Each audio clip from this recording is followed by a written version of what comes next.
What's going on, guys? You're listening to The Engine on YouTube. Johnny Fogel, Nick Freeman. Nick Folks got a very special guest for you guys today. Iron Eagle, Nick Freeman, take it away. Yeah, today we're joined by mega famous sports announcer, Iron Eagle, also known as Birdman. May I first say, we are so grateful to have you on the show, and it's an honor to talk with you. My pleasure. Anytime the term mega famous is used, I'm in. That's all it takes. You just have to say mega famous, and I agree. I had to go all in on the adjectives there. You committed.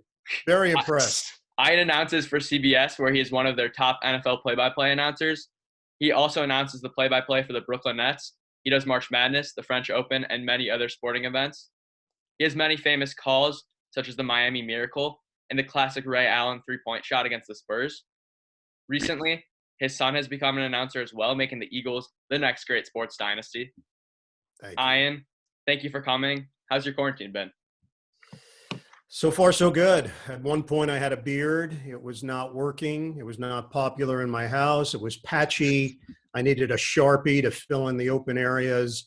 I then whittled it down to a mustache, and I acknowledged that that did not work as well. So for all these years, for 25 years that I've been on television, I've always justified the reason why I didn't have any facial hair was because, I needed to stay consistent with my look. The reality is it's just not working for me. So that was the big development over quarantine. Everything else has been pretty smooth. Mm-hmm. Eventful time. So interesting.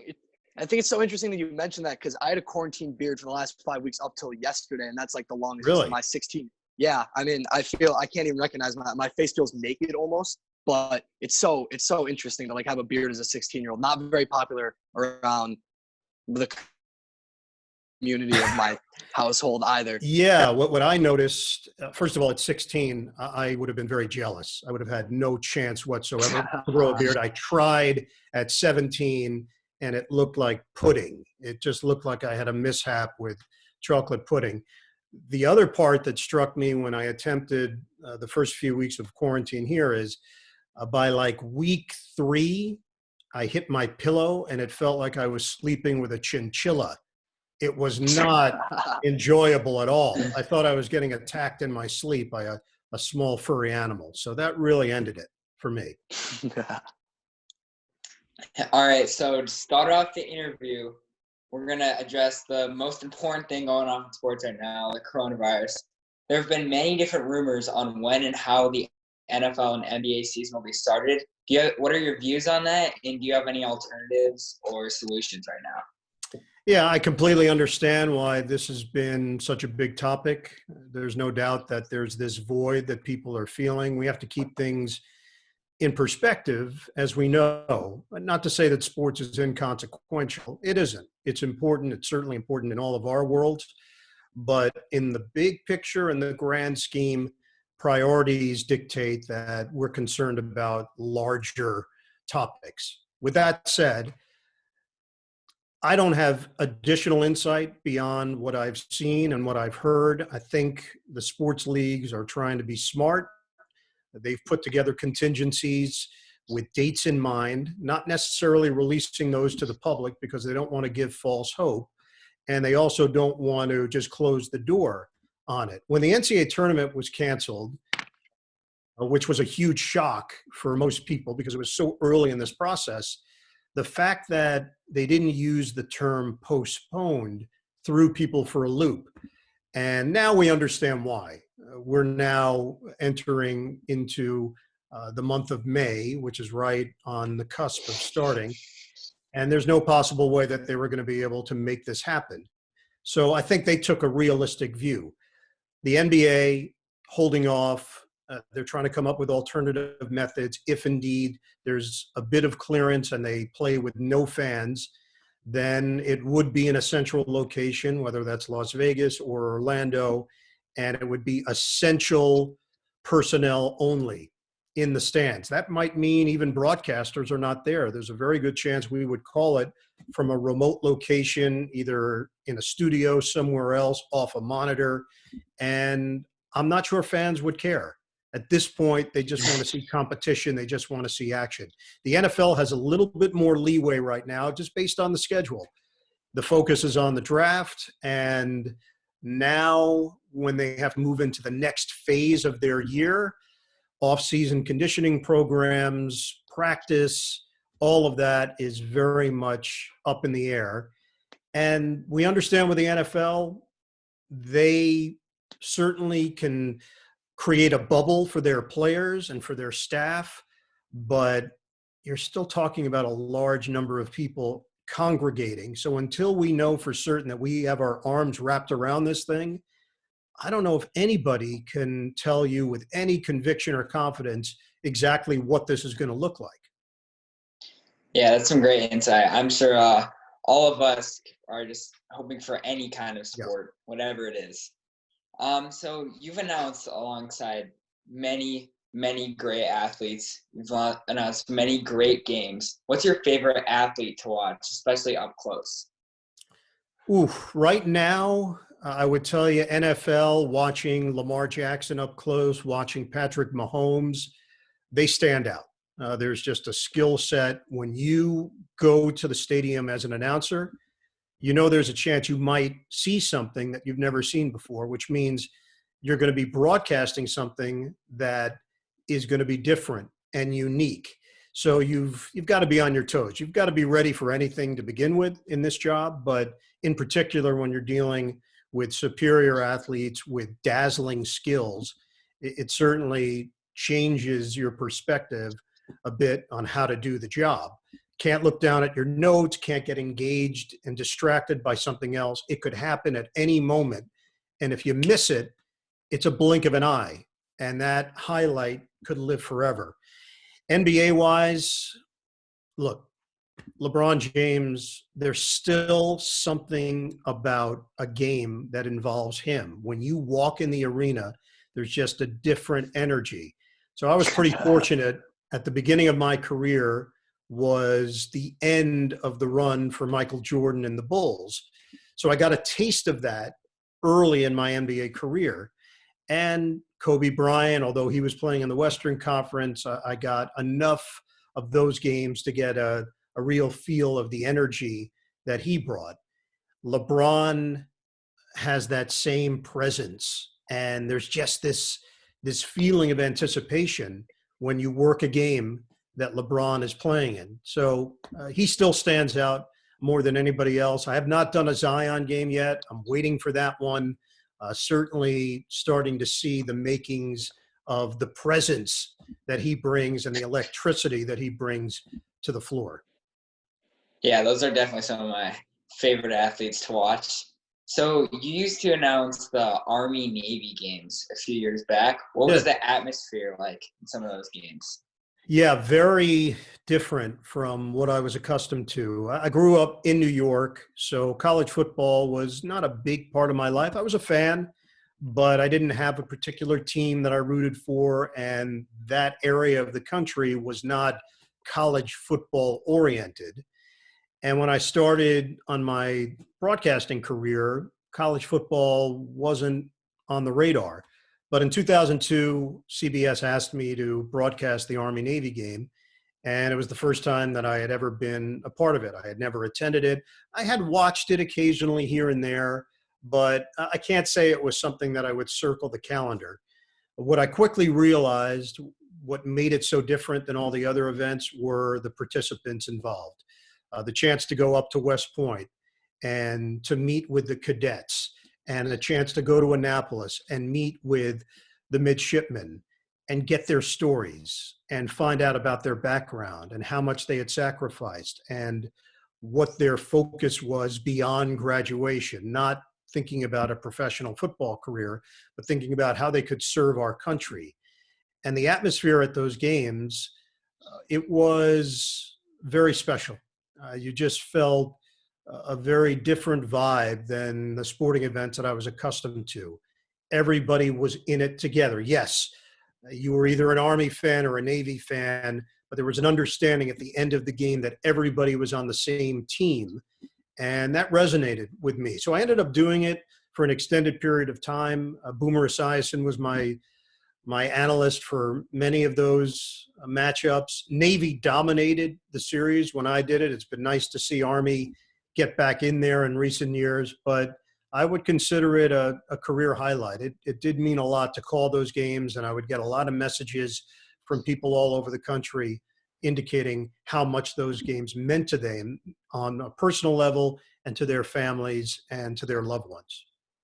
Yeah, that's just an amazing sporting event and an event in general. So the recent news, Gronk has been traded to the Bucks. Yeah. Yeah, just absolutely crazy. What are your opinions on Tom Brady leaving to go to the Bucks, and how far do you think the Bucks will go this year? Yeah, a couple things on Brady, guys. I've done a lot of Patriots games through the years. Most recently, I'd say the last 5 years in particular, which means a lot of meetings with Tom Brady. One of the great things about doing the NFL on network television, part of the process is that you get to meet with the home team and the road team. Usually it's the head coach and 4 or 5 players. And it just gives you a little bit more of the flavor of what's happening with the team. It's not done with cameras or microphones. It is on the record unless they indicate otherwise. And you just have a pen and pad. It's old school, trying to gather nuggets of information that you can use on a broadcast. So a lot of meetings with Brady. What I've felt the last couple of years in particular with him, just very open and honest and revealing in many ways, because I think he had accomplished basically everything that you can accomplish on a football field. And there was a trust level with me and my crew that we were going to portray his comments in an authentic manner. And that's not to say he ever said to us, hey, I'm done after this year.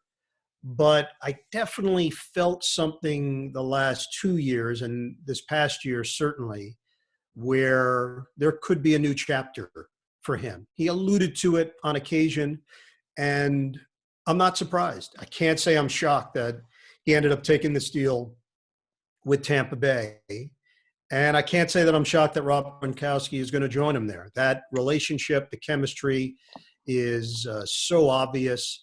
And I think Gronk had enough with New England and the way things were done. They will go down as one of the great dynasties in football history. And in the modern day, it may never be matched again, just the way things are set up with free agency. But I could see how Brady and Gronk wanted to try something else. And I think they'll be successful. You can't recreate, you can't simulate what happened in New England. You don't have Bill Belichick. You don't have that system. You don't have that culture. But that's not to say that they can't be successful in their own right. What's the bar? In Tampa Bay right now, they just are looking for credibility. They're looking to, once again, be known and just be relevant again. I think they're going to be relevant. There's no doubt about it. There's going to be a curiosity with them, and I think we're going to see success. Injuries, that's the one aspect. We don't know. Gronk had a completely year hiatus. And Tom Brady, although he might be superhuman, at some point the numbers have to catch up with him. I don't know if it's this year. I don't know if it's next year. I don't know if it's 2022. But at some point, you are what your age says you are, even someone of Tom Brady's ilk. Yeah, we've talked about in the show before. I personally thought Tom Brady left. He's got something to prove. I think he's got something to prove that he can win without Bill Belichick, without the Patriots. So I honestly wasn't that surprised when he left to go to the Bucks.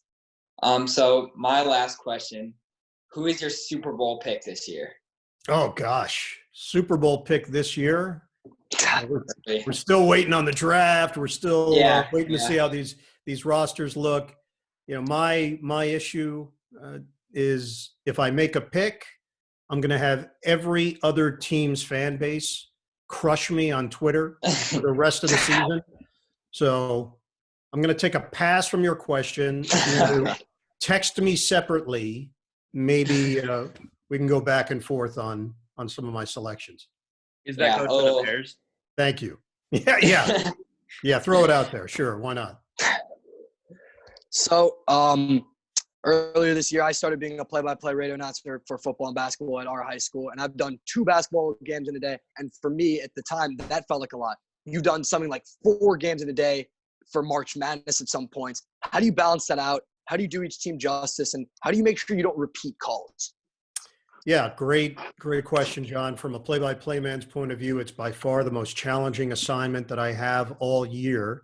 And the main reason why is the preparation for it.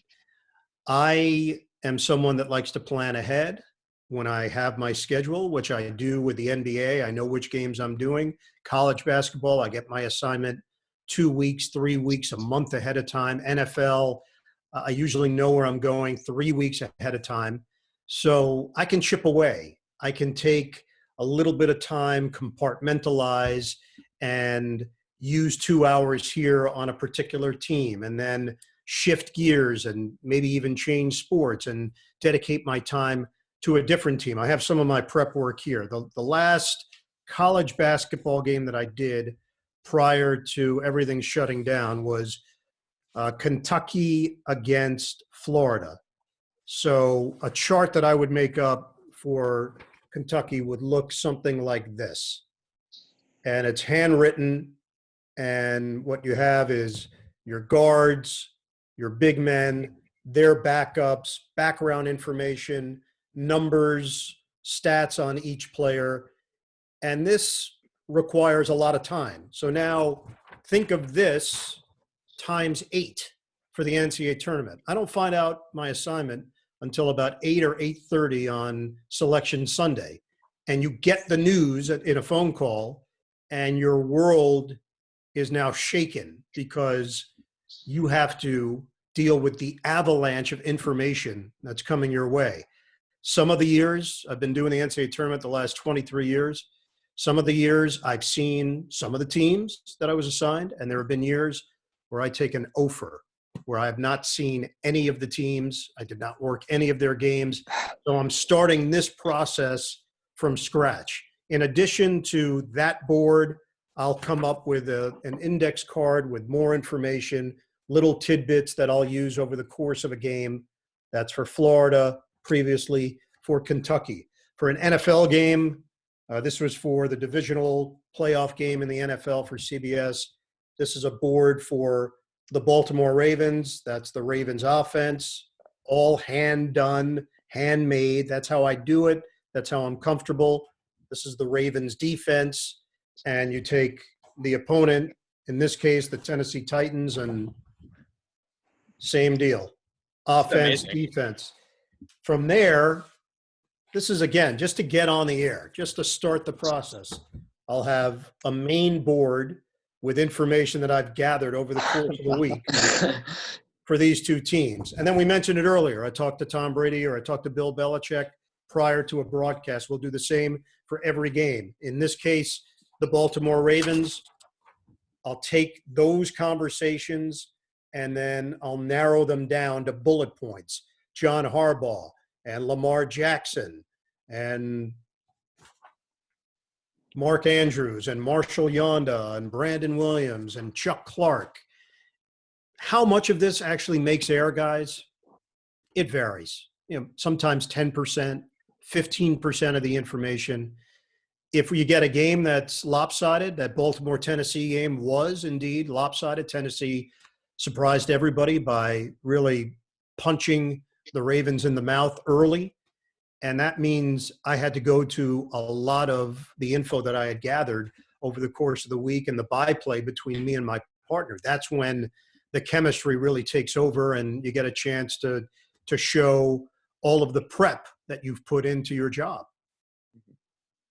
So my question for you is, it doesn't seem that hard to find the information for, say, like a Kentucky or a Florida. How do you find the information for like a Texas Southern or like some random state tech A&M random team that's just in the middle of nowhere?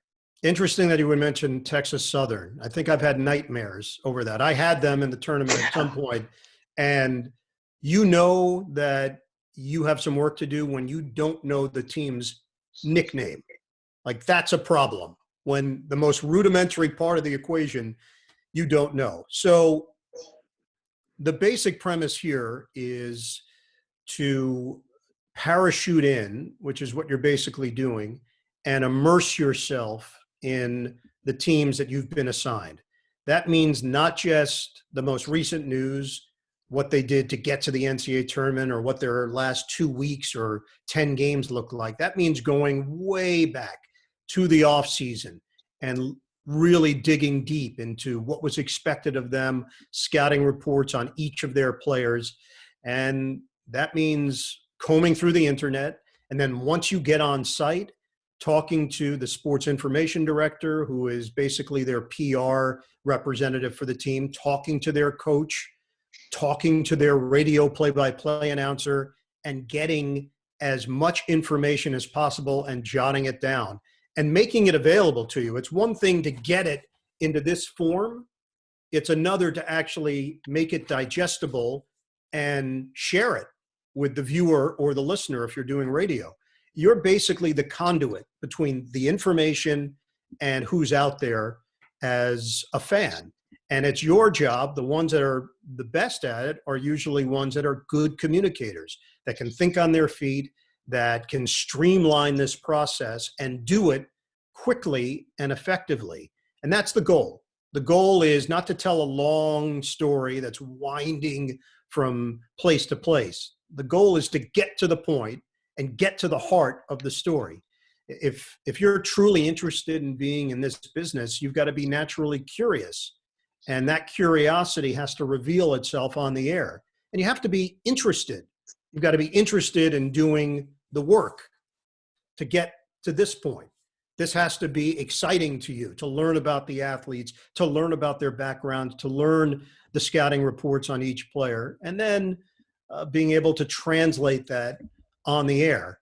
Ultimately, that's the job. The job is to keep it informative and to keep it entertaining. And if you can work in those two worlds, usually you're doing the job the right way. So obviously that's a very different method than one that a 16-year-old high school play-by-play announcer has. But your son Noah Eagle recently became the Clippers play-by-play announcer. He's 22. What advice did you give him when he was younger, when he just started doing this? And what advice have you given him now that he's officially NBA basketball team's official play-by-play announcer? Yeah, that's a terrific question because it's a dual role. I'm his dad, and then I'm also a colleague. And that's the interesting dynamic in our relationship. I'm a dad first. So the advice that was given over him growing up had more to do with how to carry yourself and how to treat people and how to be a good teammate and how you represent yourself in any given situation, whether it's a one-on-one setting, whether it's a group setting, whether it's a larger setting. So that just has to do with the kind of person that you are. That has nothing to do with broadcasting. That has everything to do with the essence of you. The broadcasting side of it, I think a lot of it for him was learned by osmosis, being around me, watching how I prepare, watching not just the preparation, but the performance. So we could talk all about the prep, and it's really important. You don't get to a high level in this business if you don't focus on those responsibilities. But let's not underestimate the performance aspect of this. The red light goes on or the microphone is turned on with your headset, and you have to perform. You have to come through and deliver in the moment. And I think him being around it his whole life, that probably put him in a place where he was very much at ease with that aspect of it. And of course, there's fine tuning and there's polishing and improving as you go. The advice I gave him when he went off to Syracuse to start this was get as many reps as possible. If someone is willing to give you a chance to be on camera, take that chance all the time. Every opportunity you get, take it. The only way to get better is to do it. The other way to get better is to listen back to what you've done and listen to others. Figure out who it is you like in this business, who you respect, and listen and watch with a critical ear and eye. really pay attention to how they do their job. Don't just listen or watch for the sake of listening or watching. And in a way, you have to begin to separate yourself as a fan. That's always important. That's always part of it, because the enthusiasm comes from that. We all started as fans, but at some point you do have to distance yourself from that mindset so that you can really take in what someone is saying, how they're saying it, the style in which they're doing it, the vocabulary that they're using, how they use their voice. That's all paramount in trying to determine what kind of broadcaster you will be. So I think he understood all that. And fortunately, he had natural talent. That is a big part of it as well. There has to be some natural ability. And then from there, you can evolve and develop that over time. Well, how can you make sure that he finds his own voice and his way to stardom as opposed to the way you found it? Yeah, John, I think what ends up happening oftentimes when you start doing this, you're basically doing an imitation of somebody else. I grew up in the New York area, so Marv Albert was the guy. He was doing the Knicks. He was doing the Rangers. He was the local anchor on the NBC affiliate. On weekends, he would do the NFL or he would do boxing. So most of us that grew up in New York, we were doing a Marv Albert impression. Yes, yes. You just couldn't help it. It was in you. It was in your blood. Eventually, as I started doing it more when I got to college, I was able to find my voice. Not right away. It took some time, and it became less of an impression and maybe more of an homage. And then eventually, the true version of me started to come through, and I found my own voice and I developed it over time, but it didn't happen overnight. So my words of encouragement to Noah was, look, you do what you need to do. You carve out your own niche. And yes, of course, there are going to be some similarities. We look alike, we sound alike. There are a lot of the same mannerisms, but in a very short period of time, Noah has been able to figure out how to do his version of this job. And I think that's going to continue over time, where he really gets comfortable with his approach and his philosophies on how to do this. Trial and error is a big part of it. And the fact that you got some opportunities to do it in high school, that is a huge, huge advantage. I did nothing for this job until I got to college, other than broadcasting in my shower growing up, because it had really good acoustics. That was about it. I did nothing. I went to Syracuse with the idea that I could do it. I had a belief that I could do it. My parents were very, very much behind me. They were very encouraging. And when I told them at a very young age, 8 years old, that I wanted to do this, they told me, well, then that's what you'll do. So they planted a seed inside me that empowered me to one day really attack this. But I just had probably a naive belief that this was something that I could do. And fortunately, I was in a position to truly pursue it. I really like that answer. Thank you so much. Yeah, so you mentioned Syracuse University as where you've gone to college. And pretty much like a lot of famous announcers went to Syracuse. In football, you'll hear there are these different positions where colleges are trying to be the best. For example, Oklahoma recently is QBU. Georgia recently is RBU. What makes Syracuse announcer U? Why is Syracuse the best at developing announcers? Well, I think a few things. One, it is definitely appealing to young people that have an aptitude for this. So it's no accident that there are a number of high school students that have a real interest and passion for this that end up there. The reputation, the lineage, all of that has played a role. And for me, I can tell you that the reason I went there was because Marv Albert had gone there and Bob Costas had gone there. And there was a gentleman by the name of Marty Glickman, who was a very famous sportscaster in New York. The swoosh guy.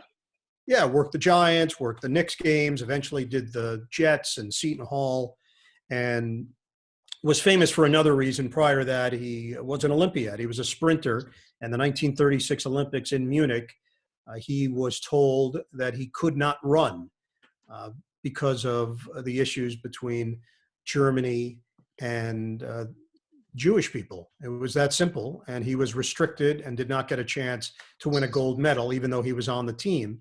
And he was a tremendous athlete. He was an excellent football player at Syracuse, and he ended up being a truly gifted announcer. And he started this chain for Sportscaster University. It's become the cradle of sportscasters because of that. And I do think the radio station there, WAER, has played a major role. Absolutely. It's got students, but it also has professionals there. And that goes a long way in creating an atmosphere where you're expected to be at a high level. And I think because of that, a lot of students have come out of that setup and have succeeded beyond college. Did you want Noah to go there to become an announcer, or was that completely his choice? No, that was his call, Nick. We put no pressure. My wife did go there as well. That's where we met. There was no pressure. He looked at a number of schools. Ultimately, he felt comfortable at Syracuse. But, it's interesting. For the first couple of years, he definitely downplayed his last name. People would ask him who he was, or they would introduce themselves, and he would just say, "Hey, I'm Noah." He would never say Eagle. He just didn't want anyone to draw conclusions. Finally, I think by his junior year, when he realized that he had established himself and was respected for his own skill level, maybe he got a little more comfortable. And I didn't blame him. Whatever he needed to do was okay with me. I was not offended by him. My wife wasn't offended by it. Whatever process he needed to go through was completely understandable. But he didn't take the easy path. I think the easy path would have been go to Northwestern or go to Miami or go to Maryland, go somewhere where they don't really care about your last name. So I give him a lot of credit. My daughter is there now and is not interested in broadcasting the least bit. So that certainly was not something that was going to deter her. Mm-hmm. Unfortunately, we only have 5 minutes left on this interview. So if you don't mind, can I just ask some quick questions? Because yes, quick hitters. Zoom is being very frustrating today. Anyway, so this season you'll be joined with former NFL player Charles Davis, who's replacing your longtime partner Dan Fouts in the booth. What was your reaction to this, and how do you think this is going to have to change your preparation for the upcoming NFL season? Well, Dan and I have a friendship that will go long beyond football broadcasting. It's a lifelong friendship, and he's one of my best friends. So there's still going to be a lot of interaction between Dan and I over the course of the years to come. As far as Charles, great guy, terrific analyst. I know him a little bit. We have spoken. He is going to make a very smooth transition. I look forward to working with him. He brings a lot of insight. He's a grinder. He likes to really dig in deep, and I think our styles will mesh well. So looking forward to it. Yeah, I'm excited to listen to you two together as well. On the other, or in a different sport, basketball, you're the Brooklyn Nets announcer, as mentioned earlier. Have you noticed sort of an energy change since Kevin Durant and Kyrie Irving have entered the Nets organization? And are you excited for the upcoming playoff runs? Obviously you're excited, but what are you most looking forward to with this new Nets team? Yeah, what I've noticed more than anything else, the expectation levels have changed dramatically, not surprising. And also when you go from city to city, the curiosity level is higher than it's been, probably since the Jason Kidd era.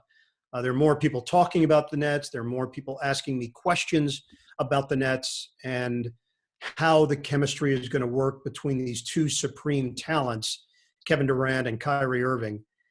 I'm very curious myself. From a play-by-play announcer standpoint, I can just tell you from the limited games that Kyrie Irving played this year, he played in 20 games.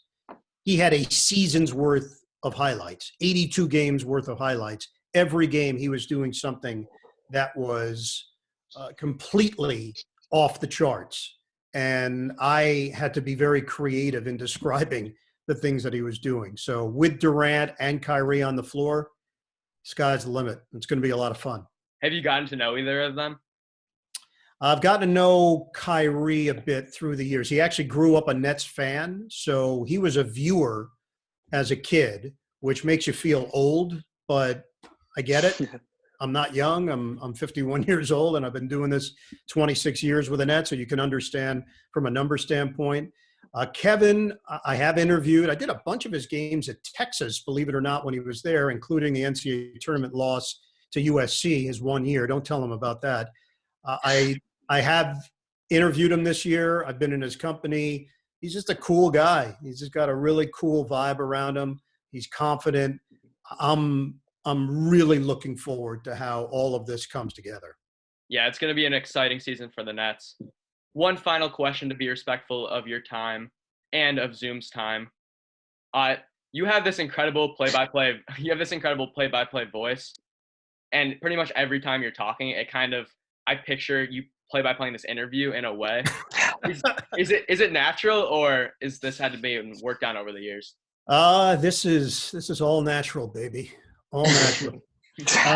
Look, you develop it over time. I think there's a little bit of the sense of emoting when it's time to emote, but I always had a deeper voice as a kid. That was something that I did have, and you have to work with it over time. It's not simple. It does take a little work. The performance part, remember that. Yeah. All right. Thank you so much. All right. That seems like a good place to leave it. Ian Eagle, consider you a friend of the show. Hope to see you back here soon. Thank you so much for joining us today. Have a good rest of your quarantine, man. Appreciate it. Great to meet you guys virtually, and it would have been nice if Zoom gave us more time, but it's Zoom